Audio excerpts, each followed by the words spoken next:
لبيك اللهم لبيك لبيك সম্মানিত জুয়ুফুর রহমান, হজ হলো মূলত 5 দিনে 5 জায়গায় 9টি বিশেষ কাজ সম্পাদনের নাম। لبيك لا شريك لك لبيك إن الحمد والنعمة لك والملك لا شريك لك 5 দিন 8, 9, 10, 11 এবং 12 জিলহজ। আর 5 জায়গা মিনা, আরাফাত, মুজদালিফা, জামারাত তথা শয়তানকে কঙ্কর নিক্ষেপের জায়গা এবং বাইতুল্লাহ। বিশেষ 9টি আমলের মধ্যে 3টি ফরজ: ইহরাম পরিধান করা, আর ইয়ৌমে আরাফায় আরাফাতের ময়দানে অবস্থান করা, আর তাওয়াফে জিয়ারত করা। আর 6টি কাজ ওয়াজিব: উকুফে মুজদালিফা, নির্ধারিত সময়ে মুজদালিফায় অবস্থান করা, শয়তানকে কঙ্কর নিক্ষেপ করা, কুরবানি তথা দমে শুকর, হলক করা, সাফা মারওয়া সাই করা এবং পবিত্র মক্কা মুকাররমা থেকে বিদায়ের সময় তাওয়াফে জিয়ারত সম্পাদন করা। সম্মানিত জিয়ুফুর রহমান, শুদ্ধ পন্থায় সঠিক সময়ে এই মৌলিক আমল যদি আদায় করা যায়, তাহলে আমি মনে করি হজ সম্পাদন অত্যন্ত সহজ একটি কাজ। সম্মানিত জিয়ুফুর রহমান, আসুন এবার আমরা হজের মূল দিনগুলোর মৌলিক আমলগুলো ধারাবাহিকভাবে জেনে নেওয়ার চেষ্টা করি। হজের প্রথম দিন হলো জিলহজ মাসের 8 তারিখ। এই দিনে বিশেষ 2টি আমল। 1 নাম্বার, সূর্য উদয়ের পর ইহরাম পরিধান করবে সম্মানিত হাজী সাহেবগণ। হোটেল থেকে, বাড়ি থেকে, অথবা সবচেয়ে ভালো হয় যদি মসজিদুল হারাম থেকে ইহরাম পরা যায়। এরপর মিনার দিকে রওনা হবে। তবে বর্তমান সার্বিক ব্যবস্থাপনার কারণে মুআল্লিমগণ তাদের হাজীদেরকে একদিন আগেই তথা 7 তারিখ সন্ধ্যার পর থেকেই নিয়ে মিনার দিকে রওনা হয়ে থাকেন।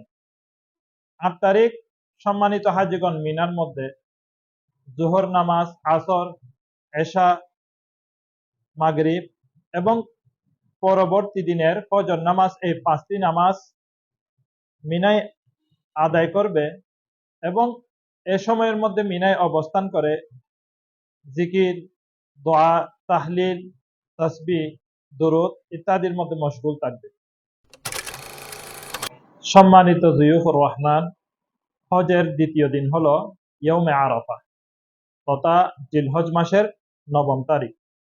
এই দিন অত্যন্ত গুরুত্বপূর্ণ আমল হচ্ছে হজের দ্বিতীয় ফরজ উকুফ আরাফা তথা আরাফার ময়দানের মধ্যে অবস্থান করা। একজন হাজী এই দিন জোহরের পর থেকে সূর্য অস্তে যাওয়ার আগ পর্যন্ত এই সময়ের মধ্যে কোন একটা সময় অবশ্যই আরাফাতের ময়দানের মধ্যে অবস্থান করতে হবে। কেননা রাসূল আকরাম সাল্লাল্লাহু আলাইহি ওয়াসাল্লাম ইরশাদ করেছেন, আল হজ্জ আরাফাতুন।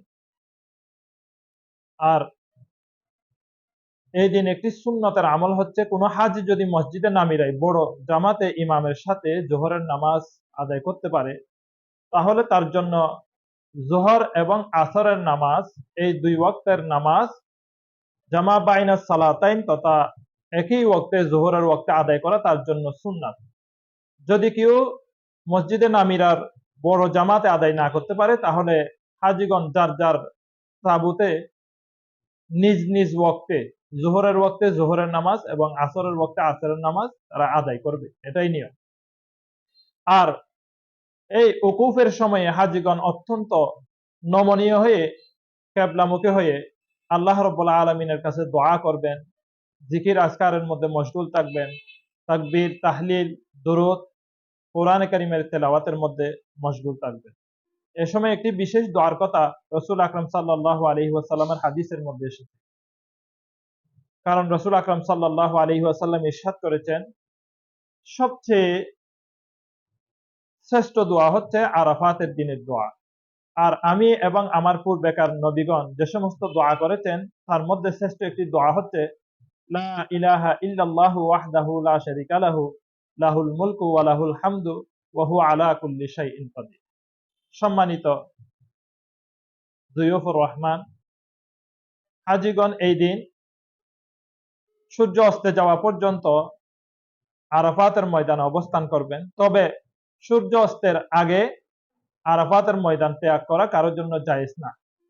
সূর্য অস্তে যাওয়ার পর মাগরিবের নামাজ সেখানে না পড়েই হাজীগণ কিছুক্ষণ অবস্থান করে তারপর মুজদালিফার দিকে রওনা হবে।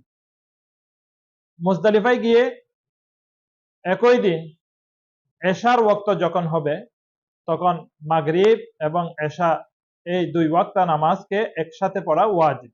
এই আমলটি মুজদালিফায় গিয়ে করবেন এবং পুরা রাত অন্যান্য হাজীদের সাথে মুজদালিফার সীমানার মধ্যে অবস্থান করবেন। তবে একটা বিষয় আমাদের খেয়াল রাখতে হবে, অনেকেই মনে করেন যে রাতে অবস্থান করলে উকুফ আর মুজদালিফা মনে হয় আদায় হয়ে যাবে। না, রাতে অবস্থান করার কারণে উকুফে মুজদালিফা আদায় হবে না। উকুফে মুজদালিফার মূল সময় হলো সুবহ সাদেকের পর থেকে সূর্য উদয়ের আগ পর্যন্ত এ সময়ের মধ্যে উকুফে মুজদালিফা করবে। উকুফে মুজদালিফার এটাই সময়। এই জন্য 10ম তারিখ ফজর নামাজের পর অল্প কিছুক্ষণ মুজদালিফায় অবস্থান করে তারপর একজন হাজী এই মুজদালিফা থেকে জামারাতের দিকে রওনা হবে। হজের তৃতীয় দিন ইয়মুন নাহার তথা জিলহজ মাসের 10ম তারিখ। এদিন সম্মানিত হাজী সাহেবগণ সুবহ সাদেকের পর থেকে সূর্য উদয়ের আগ পর্যন্ত এ সময়ের মধ্যে উকুফে মুজদালিফা করবে। উকুফে মুজদালিফার এটাই সময়। উকুফে মুজদালিফা শেষে সম্মানিত হাজীগণ জামারাতের দিকে রওনা হবেন। এদিন তথা 10ম তারিখ শুধুমাত্র একটি জামারাত তথা জামারাতে আকাবা বড় শয়তান যেটি মসজিদুল হারামের দিক থেকে নিকটে, এই শয়তানকে 7টি পাথর নিক্ষেপ করবে। তার সময় হলো সূর্য উদয়ের পর থেকে দ্বিপ্রহরের আগ পর্যন্ত। এটা মুস্তাহাব সময়। তবে ভিড়ের কারণে ক্লান্তির কারণে যদি এ সময় উপস্থিত না হতে পারে তাহলে সূর্য অস্তে যাওয়ার আগ পর্যন্ত সময়ে যদি কেউ পাথর নিক্ষেপ করে তাহলে তার আমল শুদ্ধ হয়ে যাবে। এই দিনে তৃতীয় ওয়াজিব হলো কুরবানি তথা দমে শুকর। একজন হাজী দমে শুকরের পর সে হলক করে হালাল হয়ে যেতে পারে তথা মাথা মুন্ডন তথা হলক করা। এই খেয়াল রাখতে হবে উকুফে মুজদালিফা, রমিউল জামার, কুরবানি এবং হলক এই বিষয়গুলোর মধ্যে তরতিব রক্ষা করা, সিরিয়াল রক্ষা করা এটা কিন্তু ওয়াজিব।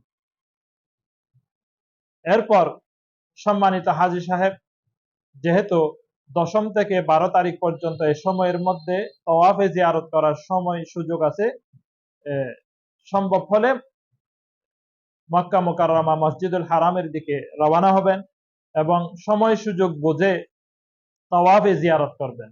তওয়াফে জিয়ারতের পরে সাই তথা সাফা এবং মারওয়া এই দুই পাহাড়ের মধ্যে 7 বার চক্কর লাগিয়ে এই ওয়াজিব আমলটিও সম্মানিত হাজী সাহেব সম্পাদন করেন। হজের চতুর্থ এবং পঞ্চম দিন তথা জিলহজ মাসের 11 এবং 12 তারিখ সম্মানিত হাজী সাহেবগণ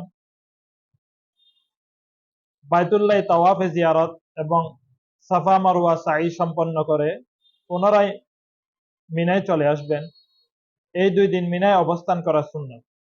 11 তারিখ দ্বিপ্রহর থেকে সূর্য অস্তে যাওয়ার আগ পর্যন্ত এ সময়ের মধ্যে 3টি শয়তানকে পাথর নিক্ষেপ করবে, 7টি করে মোট 21টি। তবে বৃদ্ধ, দুর্বল, মহিলা এবং ক্লান্ত মানুষের জন্য সূর্য অস্ত যাওয়ার পর থেকে সুবহ সাদিকের আগ পর্যন্ত সময়ে পাথর নিক্ষেপ করার সুযোগ রয়েছে। এবং পরের দিন 12 তারিখ হাজী সূর্য ঢলার পর দ্বিপ্রহরের পর থেকে সূর্য অস্তে যাওয়ার আগ পর্যন্ত সময়ের মধ্যে পাথর নিক্ষেপ করবে। আর দুর্বল হলে বৃদ্ধ, দুর্বল মহিলার জন্য রাতে নিক্ষেপ করার সুযোগ রয়েছে। এ হলো সংক্ষিপ্ত আকারে হজের মৌলিক আমল। ওয়াবিল্লাহিত তাওফিক ওয়া হুয়াল মুস্তাআন। হজ্জুন মাবরুর ওয়া যামবুন মাগফুর ওয়া সা'য়ুন মাশকুর।